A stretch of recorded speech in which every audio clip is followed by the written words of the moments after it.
Assalamualaikum warahmatullahi wabarakatuh. Shalom, Om Swastiastu, Namo Buddhaya, dan salam kebajikan untuk kita semua. Halo Sobat Swarga Loka, gimana nih kabarnya? Semoga dalam keadaan sehat selalu ya. Saya Zizi senang sekali menyapa kalian kembali di salah satu program yaitu Sedep seputar dialog kependudukan. Pada episode kali ini kita akan membahas nih kolaborasi luar biasa antara Rumah Sakit Kopri Pura Raharja dengan Disdukcapil Kota Surabaya dalam inovasi pelayanan administrasi kependudukan melalui PAHE, paket hemat. Tapi saya tidak sendirian nih. Telah hadir bersama saya dua narasumber hebat, yakni yang pertama Direktur RS Kopri Pura Raharja, Dr. Magna Jibril Al-Farabi atau yang dipanggil Dr. Jibril. Betul ya? Halo, selamat siang. Selamat siang, dokter. Dan yang kedua ini ada Bapak kita tercinta Kepala Disdukcapil Kota Surabaya, Bapak Irfan Wahyu Derajat. Selamat datang, Pak. Mungkin Bapak ini pertama kali ya. Berjumpa dengan Disdukcapil dan Rumah Sakit Kopri Pura Raharja. Baik, langsung aja Pak. Hari ini kita akan mengobrol nih terkait bagaimana sih masyarakat sekarang itu bisa mendapatkan dokumen pendudukan lebih cepat. Apalagi ini langsung dari rumah sakit seperti itu. Mungkin langsung aja ya segmen pertama itu tentang pengenalan dan pentingnya integrasi. Baik dokter, saya mau tanya, kita mulai dari pengenalan dulu ya. Baik. Bisa diceritain sejarah singkat berdirinya RS Kopri Pura Raharja itu seperti apa sih? Kemudian gimana visi besarnya dalam melayani masyarakat? Baik, terima kasih Mbak Zizi dan Kadis izin cerita ya. Jadi memang Rumah Sakit Kopri Pura Raharja itu awalnya memang dulu berdirinya sebagai klinik ya, tahun 1974. Jadi kurang lebih sekarang itu hampir lebih dari setengah abad klinik yang sudah menjadi Rumah Sakit Kopri Pura Raharja ini. Dan di sana memang layanan unggulannya adalah ibu dan anak. Makanya sangat legendaris sekali. Saya rasa di sini mungkin kalau kita cek pasti ada ini yang lahir di Pura Raharja karena setiap tahunnya di Rumah Sakit Kopri Pura Raharja ini kurang lebih ada 2.400 kelahiran. Dan ini kami sangat terbantu sekali karena adanya inovasi dari Disdukcapil dan seluruh pasien-pasien yang lahiran di sana sangat senang karena lahiran di sana selesai, urusan akte kelahiran dan semuanya kakaknya bisa langsung beres ketika mereka lahir di sana. Jadi one kit system One kit langsung system, jadi ya Pak ya. Memudahkan warga Surabaya. Baik, berarti peran rumah sakit itu bukan hanya pelayanan kesehatan aja ya, melainkan menyentuh pelayanan publik juga. Betul, integrasi kuncinya. Oke, kalau dari sisi pelayanan publik nih secara umum, Pak Irfan saya mau tanya seberapa penting sih integrasi antara layanan kesehatan dan administrasi kependudukan? Ya, jadi kami sangat berkepentingan ya, khususnya untuk melayani warga Kota Surabaya mulai dari kelahiran sampai kematian. Artinya memang semua layanan ini bersifat live event ya. Jadi sepanjang sepanjang hayat ya kami melayani di Disdukcapil ini melayani warga Kota Surabaya. Termasuk bermula dari kelahiran. Dan kami berjejaring, berkolaborasi dengan berbagai rumah sakit, khususnya Pura Raharja yang sudah lama ya. Bahkan anak saya ini dua lahir di Pura Raharja. Dan ini kami berusaha bagaimana ketika warga melahirkan atau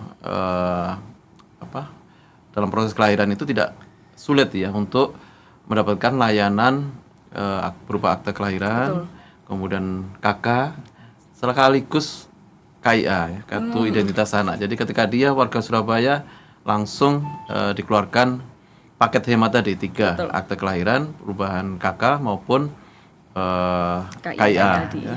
Dan dengan kolaborasi dengan Rumah Sakit Kopri Pura Raharja ini diharapkan bisa selain mempermudah pelayanan kepada masyarakat, kita juga bisa mendapatkan data yang cukup akurat ya. Betul. Ketika mulai proses kelahiran itu sudah tercatat di pemerintah Kota Surabaya, sehingga ketika kita memberikan intervensi kepada warga Surabaya, datanya itu sudah ada gitu ya. Dan sejak saat itu akan mendapatkan pelayanan publik di Kota Surabaya untuk warga Surabaya khususnya. Baik Pak, lalu selama ini ada tantangan apa sih yang paling sering dihadapi gitu? Ya, tantangan tentu terkait mereka atau warga itu kurang well informed ya. Betul. Dan bahkan kadang-kadang ketika ditanyain namanya itu mereka belum siap gitu ya. Padahal kami sudah berkomitmen 1 kali 24 jam itu mereka sudah mendapatkan pahe tadi tuh. Lengkap 3 layanan itu sudah kami bisa berikan. Kadang-kadang masyarakat juga belum siap dengan namanya masih berubah-ubah dan sebagainya itu menjadi agak mungkin agak tertunda atau molor karena bukan dari kami, karena kami siap melayani dalam 1 kali 24 jam.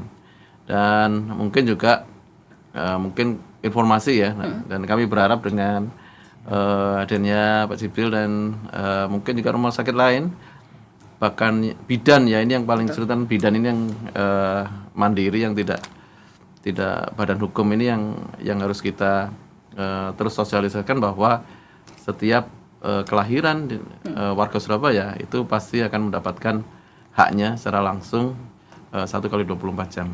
Baik, berarti emang kolaborasi ini bukan hal yang tiba-tiba ya Pak ya, Ya. tapi emang bagian dari strategi besar pelayanan publik yang Ya. agar merata. Betul. Seperti itu. Baik, selanjutnya kita akan masuk ke mulai kolaborasi sih. Dokter, saya mau tanya, bagaimana nih awalnya terjalin kerjasama sama kita? Ya, baik. Jadi sepertinya kan ini ya, memang rumah sakit Korpi Praraja ini kan salah satu yang kepercayaannya warga kota Surabaya ya. Betul. Kalau anaknya Pak Kadis lahir di sana, anak saya juga lahir di sana, Pak. Anak yang itu yang ngambil foto itu juga lahir di sana juga. Jadi memang ya alhamdulillah memang kepercayaan warga Surabaya sangat tinggi sekali ya.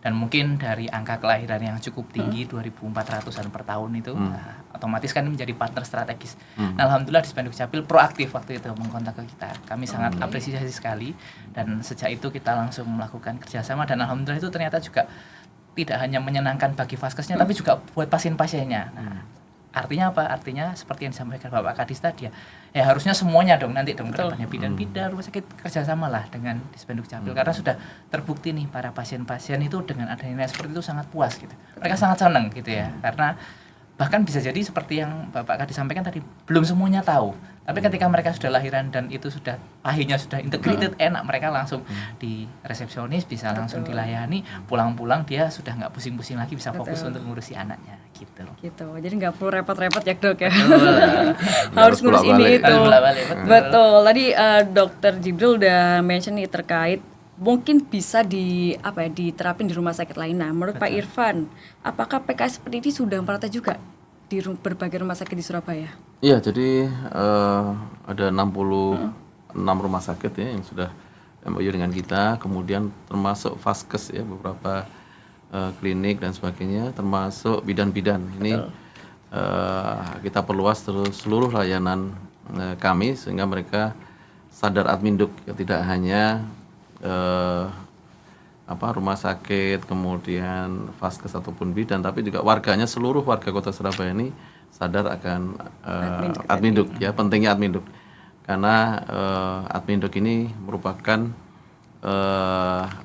kunci untuk semua pelayanan publik gitu yang harus disadari oleh kita semua warga Surabaya khususnya. Baik, berarti dari kerjasama inilah ya kemudian lahir inovasi yang sangat memudahkan masyarakat. Betul seperti Ya, Pak Irfan? betul. Baik, lalu saya penasaran nih Pak, mungkin dokter bisa dijelasin sebenarnya tuh apakah banyak peminatnya, mungkin banyak warga yang nggak tahu ya, oh ternyata rumah sakit ini di Puri Rahadiat udah kerjasama nih paket hemat. Nah, ada nggak warga yang nggak tahu atau gimana? Ada memang. Jadi memang kita ini kan ketika orang mencari rumah sakit ini kadang-kadang sudah bingung masalah lahirannya dulu gitu. Sehingga dia kadang-kadang kependudukan dan capilnya itu lupa mereka atau nggak mencari informasi dulu gitu. Biasanya baru mikir setelah lahiran pulang, oh iya ya ternyata harus ngurus ya. Dan akhirnya itu mengakibatkan penundaan berbagai macam hal ya, baik itu untuk administratif dan pencatatan dan lainnya. Nah, di kami ya di depan ketika pasien itu sudah datang di informasi langsung kita jelaskan gitu ya. Selain dari lahiran, kami di sini juga berkolaborasi dengan Dispenduk Capil bahwa nanti ibu pulang insya Allah sudah beres semua aktenya, hanya tinggal ngirimkan berkasnya ini di depan. Dan dengan seperti itu akhirnya mereka juga paham. Gitu. Karena kan kadang-kadang orang ya mungkin kurang lebih yang paham itu mungkin 50% lah, mungkin yang lebih melek teknologi dan melek informasi, tapi beberapa juga masih banyak yang belum. Dengan integrasi seperti ini dan resepsionis atau CS kami yang menjelaskan, alhamdulillah mereka akan paham dan langsung semangat gitu. Oh alhamdulillah ya, dan bersyukur KTP Surabaya gitu ya, sehingga layanan itu bisa langsung diakses oleh mereka. Oke, baik. Berarti sangat memudahkan Sangat masyarakat ya. memudahkan, betul. Jadi pulang-pulang nggak ribut kayak gimana ya ngurus akte kelahiran dan lain Iya, sebagainya. betul. Baik, mungkin dari Pak Irfan nih, dari sisi Disdukcapil, gimana sih Pak sebenarnya konsep PAH ini dirancang? Ya, sebenarnya pertama tentu pelayanan kepada masyarakat ya. Betul. Jadi kuncinya adalah bahwa kita ingin melayani dengan baik ya, mulai sejak kelahiran ya, bahwa mereka berhak mendapatkan pelayanan terkait dengan Adminduk ini, mulai lahir sampai mati ya. Jadi jangan sampai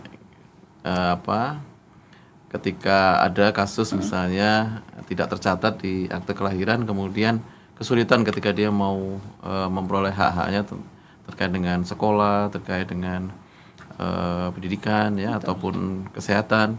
Nah ini jangan sampai terjadi di Surabaya, karena dampaknya cukup besar ketika pelayanan publik ya terkait dengan kedudukan terkait dengan kelahiran dan sebagainya itu kemudian mereka tidak bisa mendapatkan atau terhambat mendapatkan pelayanan kesehatan misalnya, itu fatal akibatnya ya. Termasuk juga dengan sektor pendidikan ketika mereka tidak bisa memperoleh intervensi dari pemerintah, karena warga di Surabaya ini semua gratis ya, mulai pendidikan, kesehatan. Nah, kalau mereka tidak mendapatkan hak-hak itu, maka ya kualitas indeks pembangunan manusia akan tidak terwujud, kemudian kesehatan ya itu juga mungkin akan meningkatnya stunting, meningkatnya kemiskinan, meningkatnya apapun ya. Jadi itu efeknya sangat besar, berawal dari dokumen kependudukan. Betul. Ya. Apalagi dokumen dasarnya itu akte kelahiran ya Pak ya. Iya. Itu sangat berdampak Itu adalah banget. pengakuan dan secara hukum maupun untuk akses pelayanan publik di Kota Surabaya. Oke, baik Pak. Pak Irfan, saya mau tanya nih, seberapa cepat sih dokumen diterima masyarakat? Apakah 1 kali 24 jam ya seperti digembor-gemborin atau bagaimana? Iya, jadi baik paket hemat kelahiran maupun kematian itu 1 kali 24 jam sudah dipastikan terlayani ya. Betul. Tadi yang saya sampaikan kadang-kadang permasalahan nama aja itu ada antara orang tua dengan kakek neneknya belum fix dan sebagainya, itu yang membuat mundur gitu ya. Tapi prinsipnya kami menjadikan setiap yang sudah siap ya, warga khusus Surabaya akan mendapatkan haknya dalam 1 kali 24 jam. Baik, jadi kalau emang bukan hanya menyulitkan bahkan memudahkan, karena tapi 1 kali 24 jam itu bertanda kutip kalau asalkan datanya lengkap ya Pak ya? Ya, tadi usulan namanya sudah siap ya. Makanya Tidak biasanya kan berubah-ubah. orang-orang kan aku udah nyetor nih, nah kan banyak juga kayak gitu Pak takutnya. Baik, lalu selanjutnya nih Pak Irfan, saya mau tanya, apa sih dampak yang paling signifikan untuk program ini? Ya, dampak paling signifikan tentu masyarakat tidak mengeluarkan banyak biaya ya. Namanya aja paket hemat ya. Baik dari sisi waktu, tenaga itu tentu sangat minimal, karena begitu lahir langsung mendapatkan dokumen, tidak harus bolak-balik ke mall pelayanan publik atau ke kelurahan, kecamatan dan sebagainya. Itu sudah sangat membantu masyarakat ya. Kedua mungkin tadi yang terkait dengan hak-hak anak ya, ketika dia lahir dia sudah mendapatkan hak terhadap intervensi untuk warga Surabaya ya, intervensi dari pemerintah kota sejak mereka lahir, apakah itu kesehatan maupun pendidikan nantinya kalau masuk fase usia pendidikan. Baik, berarti emang dampaknya banyak untuk masyarakat. Lalu saya penasaran nih, dari sisi rumah sakit nih dok, apa sih dampak positif sejak ada layanan PAH ini? Ya, jadi yang pertama tentunya kan kembali lagi ya seperti yang saya bilang tadi ya, belum banyak masyarakat yang tahu. Dan yang kedua, pelayanan kesehatan lanjutan untuk ibu dan anak itu kan tidak hanya berhenti ketika ibu itu melahirkan. Anak itu ada program pemerintah seperti vaksinasi contohnya ya, vaksinasi. Terus habis itu mungkin kalau misalnya ada intervensi gizi dan sebagainya itu bisa mereka dapatkan. Nah, ketika mereka sudah lahiran di Pura nih. Nah, biasanya awal-awal orang masih taunya adalah pokoknya Pura ini enak untuk lahiran. Mungkin metodenya banyak, ada metode ERAX, ada metode teknologi baru, dokternya oke. Nah, biasanya masih taunya hanya sebatas itu saja. Tapi ketika mereka sudah mendapatkan layanan ini, satu, mereka senang karena administrasi kependudukan mereka sudah lengkap. Yang kedua, hak-haknya, misalnya nih, ketika mereka, banyak kan orang-orang kita itu yang sebenarnya hak-hak mereka itu ada tapi mereka nggak tahu. Nah, ketika mereka sudah urus kependudukannya, ini sudah punya KIA, sudah punya KK, sudah punya akte kelahiran. Nah, ini KIA-nya nanti bisa buat vaksin. Vaksin nanti di mana? Di puskesmas. Akhirnya orang-orang yang dulunya nggak sempat mendapatkan program-program yang seharusnya gratis itu mereka jadi tahu. Anaknya akhirnya divaksinasi, NTN anaknya itu bisa tumbuh menjadi anak yang sehat dan pendidikannya pun juga bisa mendapatkan hak-haknya. Oh gitu, baik. Wah, luar biasa ya Bang. Nah, saya penasaran nih, dokter atau Pak Irfan, boleh siapapun, adakah contoh nyata nggak perubahan yang dirasakan oleh masyarakat terhadap program PAHI ini? Kayak mungkin story singkat atau real case yang pernah ada? Mungkin dari rumah sakit. Mungkin dari rumah sakit ya. Dari rumah sakit ya, tadi ya yang seperti yang saya bilang ya. Jadi kita tahu kalau di salah satu penyakit yang ini ya, yang sebenarnya kita itu bisa cegah itu kan penyakit-penyakit infeksi seperti campak, terus habis TBC, dan ini kan sebenarnya kan pemerintah sudah menyediakan banyak sekali program-program yang yang sudah disediakan, bahkan itu gratis gitu ya, yang bisa diakses di puskesmas. Nah, tetapi kadang-kadang antara orang itu tidak tahu atau karena dokumennya juga belum ada sehingga mereka tidak mengakses layanan tersebut gitu kan ya. Nah, dengan adanya seperti ini, pasien-pasien kami banyak ya yang seperti yang saya bilang tadi, awalnya mereka hype karena pengen melahirkan, pokoknya nyari yang tidak nyeri dan sebagainya, tapi lupa ngurus ya oke lah, wajar lah, memang kita fokus kepada ibunya lah ya, memang ibunya dulu supaya dia melahirkan dengan nyaman gitu ya. Nah, setelahnya itu selesai ya sudah euforia, kadang-kadang ada yang sampai lupa nggak ngurus aktenya, nggak ngurus ini, padahal mungkin dia sebenarnya dalam 1 bulan pertama seharusnya dia sudah bisa dapat vaksin BCG. Nah, gratis itu sebenarnya. Nah, tapi kalau misalnya dia enggak segera ngurus itu ya dia enggak akhirnya pelayanan itu jadi mundur gitu ya. Nah, itu jadi pelayanan selanjutnya itu dimulai dari kependudukan yang rapi seperti itu. Berarti mulai dari dasar ya. Mulai dari dasar. Kalau enggak terdaftar sulit karena kita mau meskipun lahir kan ada tadi fase lanjutan yang terkait, bahkan mungkin ada beberapa kasus begitu lahir itu ternyata ada kelainan-kelainannya, dan itu ketika dokumen kependudukannya sudah terlayani akan mudah mendapatkan intervensi dari pemerintah ya, ataupun mungkin BPJS misalnya, karena kami begitu akte kelahiran, KK dan KIA terbit itu juga kami langsung connect dengan BPJS. Jadi mereka akan mendapatkan intervensi, tidak hanya ayah ibunya tapi juga anaknya langsung mendapatkan intervensi. Apalagi banyak yang mengalami, bukan banyak ya, ada yang mengalami kelainan-kelainan yang ketika lahir mereka sudah harus mendapatkan penanganan terkait dengan kelainan tersebut. Dan itu betul benar-benar ada memang. Jadi ya kita memang tidak berdoa ya, tapi kalau misalnya kasus itu terjadi, sudah integrasi kependudukan sudah ada, BPJS sudah ada, maka coverage untuk asuransi untuk anak yang baru lahir itu juga bisa gitu ya. Karena ketika membutuhkan intervensi tidak banyak orang yang mungkin siap gitu ya terkait dana dan sebagainya. Tapi ketika dia sudah termasuk dalam data tersebut, coverage BPJS ada, maka perlindungan untuk anak itu langsung seketika saat itu juga gitu. Baik, luar biasa nih, saya baru mendengarkan cerita yang wow, membanggakan. Baik, saya penasaran nih, selamat ya Dok atas penghargaan yang tahun kemarin nih, Hari Pahlawan sebagai rumah sakit yang aktif dalam pengurusan dokumen administrasi kependudukan. Nah, apa sih Dok makna penghargaan ini menurut dokter? Ya baik ya, jadi memang kembali lagi ya, penghargaan ini sebenarnya adalah yang pertama adalah suatu kepercayaan dari warga Kota Surabaya ya. Karena warga Kota Surabaya ini sudah mengenal Rumah Sakit Pura sudah lama. Kita semua bahkan di sini di ruangan ini mungkin ada beberapa yang anak-anaknya juga lahir di Pura Raharja, dan kepercayaan ini akan terus kita pertahankan. Termasuk kita juga akan terus berinovasi karena sudah menjadi kepercayaan, maka inovasi-inovasi pelayanan seperti melahirkan dengan ERAX, melahirkan dengan menyusui dini, terus vaksinasi-vaksinasi yang terintegrasi dengan pemerintah Kota Surabaya akan terus kita kembangkan. Dan yang terakhir tentunya ya, ini juga merupakan komitmen dari rumah sakit terhadap program-program pemerintah termasuk Dispenduk Capil Kota Surabaya untuk memastikan bahwa seluruh warga Kota Surabaya mampu mendapatkan hak-haknya dan layanan-layanan terbaik yang memang sudah disediakan oleh pemerintah Kota Surabaya untuk warganya. Gitu. Keren-keren. Lalu Pak Irfan nih saya mau tanya, kedepannya apakah program PAHI ini akan dikembangkan lebih luas? Nggak hanya di rumah sakit ataupun lebih merata di Balai RW atau gimana? Ya, jadi seperti yang saya sampaikan tadi bahwa kita sudah kerjasama dengan 66 rumah sakit, kemudian juga hampir semua vaskes ya.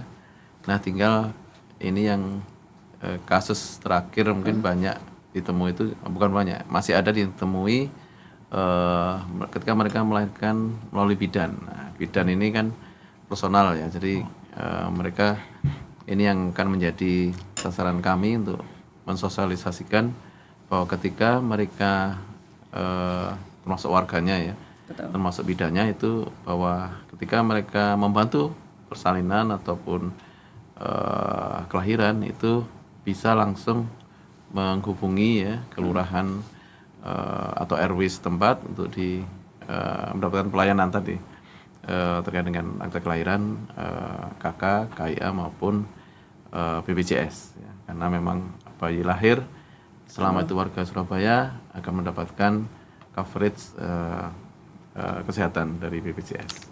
Oke, baik. Berarti itu emang harapan kedepannya Pak ya, seperti itu. Iya. Dan itu akan merata juga. Ya, jadi tidak ada yang terlewatkan selama itu warga Surabaya paham ya, sadar terhadap pelayanan Adminduk ini harus mulai benar-benar menjadi pemahaman setiap warga Surabaya bahwa Adminduk sangat penting. Betul. Lalu dokter, saya penasaran nih mau tanya, apa harapan dan rencana ke depan terkait pengembangan kerjasama dengan Disduk Capil Surabaya? Ya, yang pertama tentunya kami ya kembali lagi berterima kasih atas kesempatan yang telah diberikan, dan ini kami juga sedang mengembangkan rumah sakit supaya layanan ini bisa lebih banyak lagi, ibu yang bisa lahiran di kita juga bisa lebih nyaman, dan PAHI ini juga tentunya tersosialisasikan dengan baik. Maka ya insya Allah ke depan PAHI ini akan menjadi salah satu unggulan yang akan selalu kita sampaikan kepada pasien-pasien khususnya warga Surabaya. Inilah nanti manfaat yang bisa didapatkan ketika kamu bisa lahiran di sini. Dan ini juga kita sampaikan bahwa setelah ikut program PAHI ini masih banyak loh program-program pemerintah Kota Surabaya nanti bisa diakses gitu ya, vaksinasi dan sebagainya. Lumayan ini investasi besar ya, tidak hanya untuk ibunya sekarang tapi juga untuk anaknya ke depan, seperti itu. Dan apalagi dokumen dasarnya itu akte kelahiran dan EKA anak, kalau nggak segera diurus ya udah Betul. Lainnya akan tidak jalannya. Gitu. Lalu Pak Irfan, pesan apa nih yang mau disampaikan kepada fasilitas kesehatan lainnya agar bisa ikut berkontribusi dalam inovasi pelayanan publik seperti ini? Ya, karena memang seluruh rumah sakit sudah bekerja sama ya, dan kami berharap tinggal warganya ini ya bisa well informed terhadap program-program PAHI ini, dan dengan podcast seperti ini, kemudian dari media sosial akan terus kami berkolaborasi dengan rumah sakit dan vaskes untuk terus memberikan informasi kepada masyarakat bahwa ada pelayanan paket hemat ini untuk Bapak Ibu yang melakukan proses persalinan atau proses kelahiran di rumah sakit dan vaskes yang ada di Surabaya. Baik, mungkin buat warga Surabaya ya, ingetin tuh Pak Kadis berbicara. Mungkin dokter mau ada tambahan? Tambahan mungkin terakhir ya. Betul. Ini biasanya kan kita menutup dengan pantun loh. supaya menancap ini ya. Ya. Melaku nang tunjungan. Cakep. Mampir tuku durek nang pasar kembang. Cakep. Ngeresakno akte lahir gak nggawe suwe-suwean. Layanan Dispenduk Capil pancen mantep tenan. Luar biasa sekali perbincangan kita hari ini. Dari sini kita bisa melihat ya bahwa kolaborasi antara rumah sakit dan pemerintah Kota Surabaya itu benar-benar membawa dampak nyata bagi kemudahan masyarakat. Program seperti PAHI ini bukan hanya inovasi, tapi juga bentuk nyata pelayanan publik yang semakin cepat, mudah, dan terintegrasi. Terima kasih kepada Dr. Jibril dan Bapak Irfan telah menyempatkan waktunya di sini dan memberikan insight yang banyak banget, dan saya baru tahu ada kasus-kasus seperti itu juga. Dan untuk Sobat Warga Loka, jangan lupa ya like, komen, dan subscribe agar tidak ketinggalan informasi menarik lainnya seputar layanan publik di Surabaya. Saya Zizi pamit undur diri, sampai jumpa di episode berikutnya ya. Sedap seputar dialog kependudukan hadir untuk masyarakat. Terima kasih, bye-bye. Bye.